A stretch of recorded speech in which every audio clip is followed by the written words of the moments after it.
Bostonians are blessed when it comes to green space. In 2021, the Trust for Public Land ranked Boston's park system 12th in the nation for its access, acreage, and other benefits. But today, some of Boston's brightest blooms are in areas you may not expect.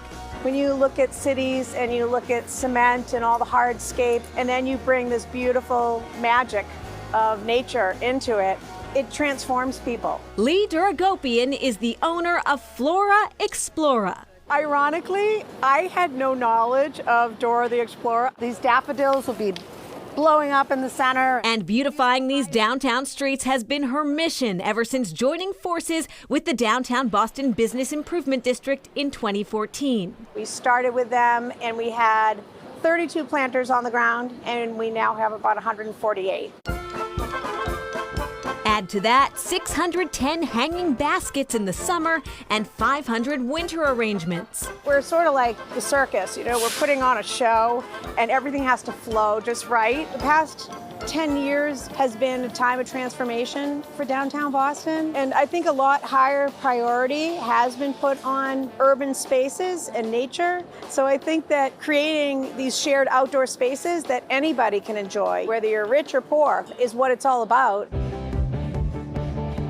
While Flora Explora focuses on beautifying city streets, Green City Growers takes urban farming to another level. We're taking growing food to places maybe where it's never been grown before. Even diehard citizens of Red Sox Nation may not realize that some of their seventh-inning snacks are homegrown. The Red Sox are great supporters of urban agriculture, so all of the vegetables that are grown on the rooftop at Fenway Park end up in the food service concession or are donated.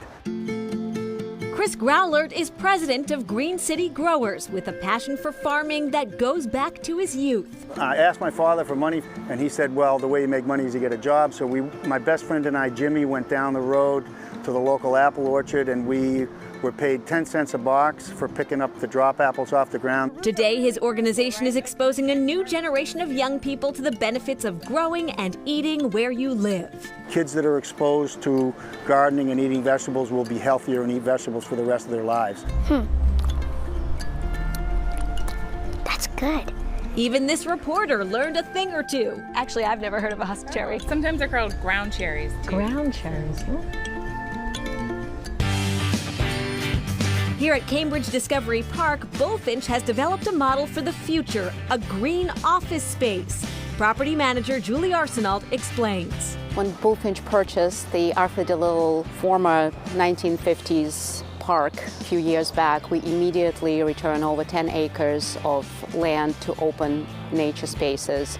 Our focus with the site is definitely with sustainability in operations and design, electrical car charging stations, bike racks, nature walks, paths for running and exercising, and recently also a Green City growing garden. We have some collard greens growing here, and we have some chives coming. Now in its second year, this garden was built as an educational resource for the Discovery Park tenants and as a way to rebuild some of the sense of community lost during 2 years of pandemic isolation. It's also a great source of fresh vegetables, 365 days a year. Most people don't realize you can grow fresh produce year-round in New England. So here, for example, we have summertime beds. We have winter and late winter beds with cold frames, sort of like mini greenhouses on them. And then we have a springtime bed that we'll plant out here today.